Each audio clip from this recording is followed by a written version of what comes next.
ඒත් ඒ කල්පය නොකැනේ. කල්පයක් යනු ඊටත් වඩා දීර්ඝ කාලයකි. බලන්න ඉහළ අහස දිහා ඔබට පළමුව දිස්වන්නේ දසදහසක් සක්වලට අයත් වන්නා වූ සූර්ය මණ්ඩලයයි. ඒ කියන්නේ අපට දිවා කාලයට එළිය ලබා දෙන සූර්යයයි. මේ මහා භද්‍ර කල්පයේ ආරම්භයේ මනුස්ස තලය ඝන අන්ධකාරයකින් යුක්ත විය.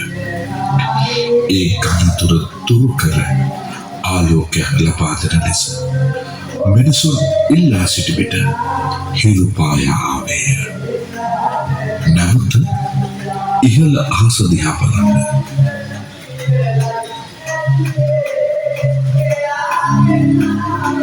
ඔබට දිස්වනවා ඈත සූර්ය මණ්ඩලයට පහළ චන්ද්‍ර මණ්ඩලය. ඒ කියන්නේ අපහට රාත්‍රී කාලයට එළිය ලබා දෙන චන්ද්‍රයයි. රාත්‍රී කනදුර දුරු කරන ලෙස ඉල්ලා සිටි විට සඳ පායා ආවේය. ඔබ සියලු දෙනා පහළ බලන්න.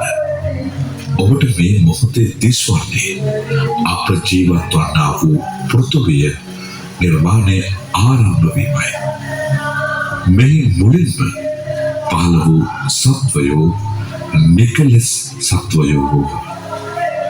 පසුව ලෝකයේ කෙරෙහි ඇලීමේ ගැටීමේ කෙලෙස් වලිත වූ. දැන් ඔබට පෙනෙනවා ඇති අනෙකුත් ග්‍රහලෝක නිර්මාණය වන ආකාරය. එය අප ජීවත් වන්නා වූ සෞර ග්‍රහ මණ්ඩලයයි. මෙවන් සෞර ග්‍රහ මණ්ඩල දසදහසක් නිර්මිත කිරීමට අප පුංචි පහන් කූටු නිර්මාණය කර ඇත.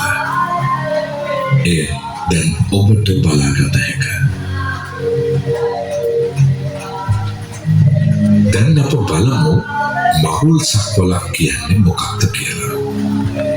සෞර ග්‍රහ මණ්ඩල දසදහසක් මැදේ පිහිටන සම්මා සම්බුදුවරයන් වහන්සේලා බුද්ධත්වයට පත්වන සක්වලටයි මහුල් සක්වල කියන්නේ.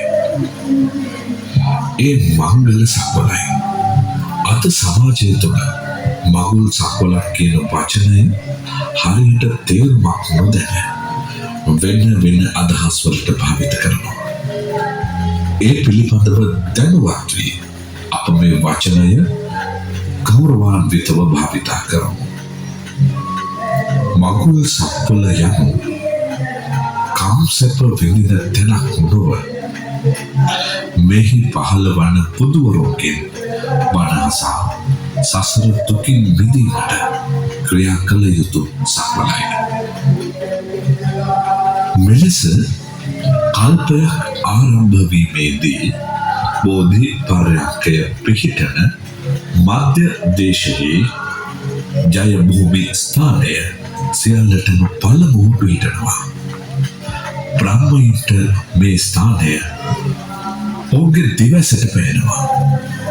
ලෝකයක් ආරම්භ වෙනකොට චිත්තජ කිරණ වලින් හැදුණු නෙළුම්මැට බ්‍රහ්මයන්ගේ පුණ්‍ය බල මහිමයට ඔවුන්ට පහළ වෙනවා.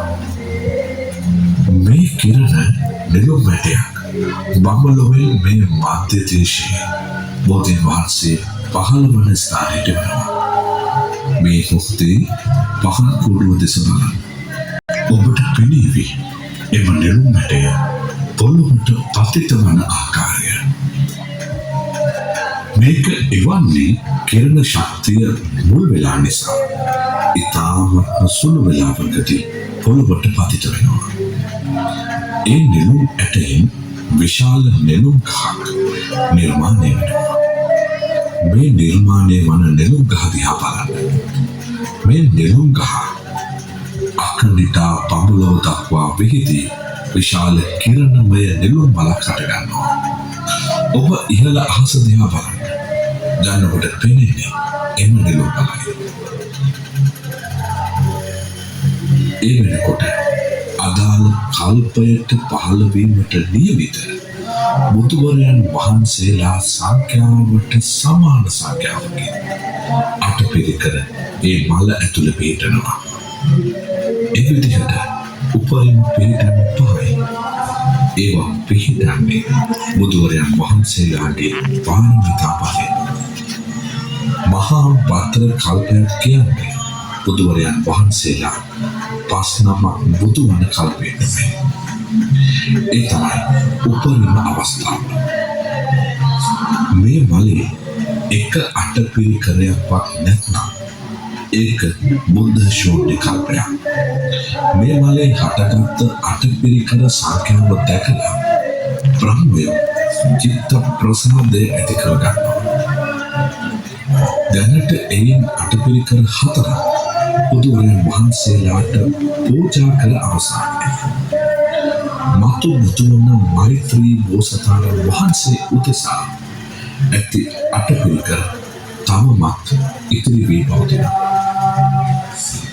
අප සිදුහත් බෝසතාණන් වහන්සේ මහා අභිනික්මන අවස්ථාවේදී සහම්පති මහා බ්‍රහ්මයා විසින් ගටිකාර බමුණු වේසෙන් පැමිණ පූජා කරනු ලබන්නේ එම අටපිරිකර පූජාවයි. පහන් කෝරුවේ පහළ පාදම දෙස බලන්න ඔබට දැක බලාගත හැකියි. ඔබ දැන් පහළ බලන්නේ අප සිදුහත් බෝසතාණන් වහන්සේ මහා මායා දේවියගේ මව් කුසින් පහළ වීමේ ආශිර්වාද සිදුවීම දැක බලාගත හැකියි. සිදුහත් බෝසතාණන් වහන්සේගේ ඉපදීමත් සමග පහළ වන සහජාත වස්තුන් 7ක් ඇත. ලොව අන් කිසිදු සත්වයකට මේවා හටගුණයි. එම වස්තු මෙසේ දක්වමු. ජය ශ්‍රී මහා බෝධිය, මධ්‍ය මණ්ඩලය, යශෝදරා දේවී, කාන්තකාශ්වය, කාලුදායි එමති, චන්දමති, ආනන්ද හිමි. ඔබට පහන් කූඩුව මැද බලන විට ජම්බුද්වීපයේ මධ්‍ය දේශයේ පිහිටන බෝධි පර්යංකයක් දැකගත හැකියි. මේ තුන් ලෝකයම කම්පා කරමින් හා ලෝකාන්තරික නරකය පවා එළිය කරමින් අප ගෞතම සම්මා සම්බුදුරජාණන් වහන්සේ බුද්ධත්වයට පත්වන අවස්ථාව දැකගන්න. අප බුදු පියාණන් වහන්සේ සම්මා සම්බුද්ධත්වයට පත්වීමෙන් පසු පළමු ධම්සක් සූත්‍රය දේශනාවත් සමග උතුම් ශ්‍රී සද්ධර්මය නිරූපණය කරමින් ඔබට තිස්වන ධර්ම චක්‍ර සමූහය දැක බලාගත හැකි. පටිච්ච සමුප්පාද චක්‍රයත් චතුරාර්ය සත්‍ය දේශනාවක් මගින් ලෝක සත්වයා හට උතුම් නිර්වාණ අවබෝධය ලබා දුන්සේක. ලෞකික වූ දිව්‍ය බ්‍රහ්මතල ගැනත් සසරේ ඇති භයංකාරත්වය පෙන්වන සතර අපාගත තත්වය ගැන මනාව දේශනා කරන ලදසේක. ඔබ ඉහළ අහස දෙස බලන විට පෙනේ දිව්‍ය විමානවල වැඩවෙසෙන දිව්‍ය බ්‍රහ්මාදී පිරිස. අප නිර්මාණය කර ඇති පෘථිවිය දෙස බලන්න. සංසාර ගමන කෙතරම් භයානකද. නිමාවක් නොමැතිද යන්න විවර වන පෘථිවි තලයේ මත පෙනෙනවා. ලෝක සම්පූර්ණයේ දුෂ්චරිත ක්‍රියා කලාප නිසා අපාගත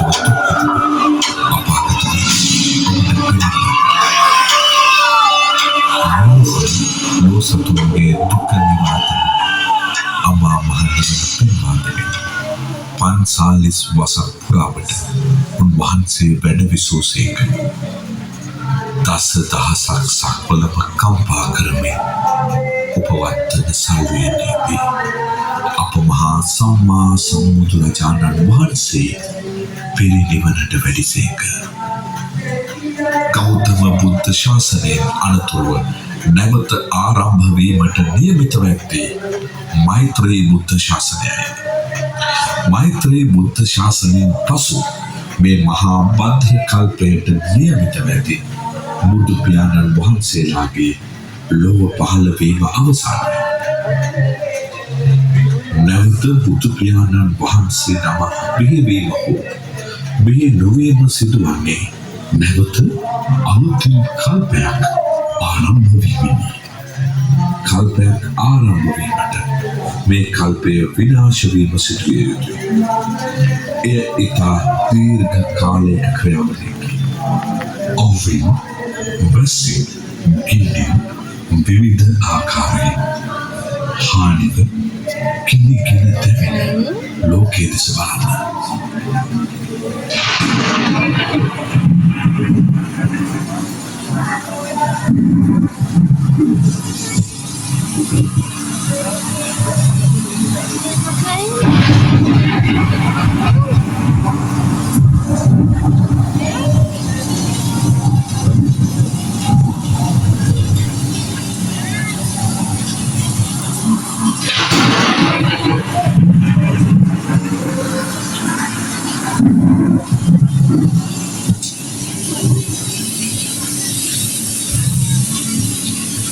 ඔබට මේ මොහොතේ පෙනෙන්නේ මේ මහා භද්‍ර කල්පය විනාශ වීමයි.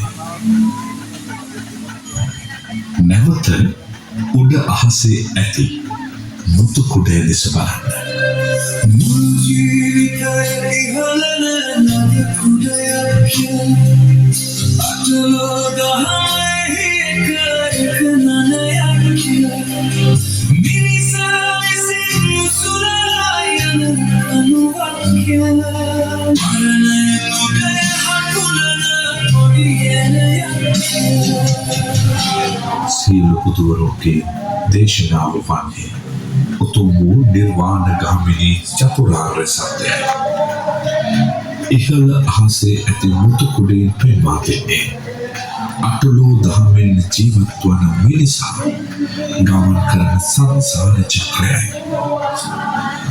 බුද්ධ දේශනාවට අනුව එම සංසාර චක්‍රයෙන් මිදෙනු කල පවත්වන්නා වූ උතුම් නිර්වාණය අටවැනි මහලේ ඇති සිළුමිණි අප විසින් නිර්මාණය කර ඇත. ඉතින් අප මහා සංසාර ගමනේ සදා ශරණම් එය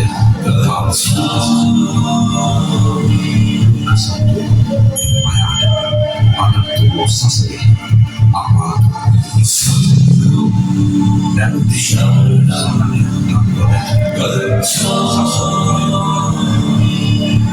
උතුම් වූ මානව බෝධිය ලබා උත්සාහ සියලු ලෝක එකහල් සුඛිත තන්පේ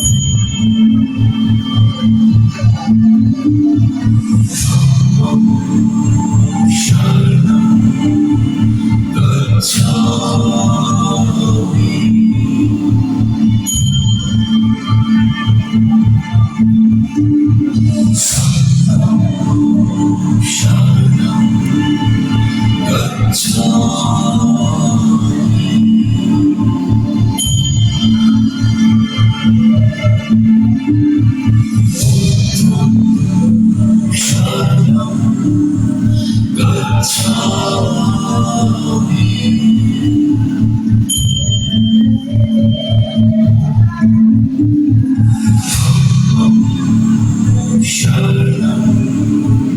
ගච්ඡාමි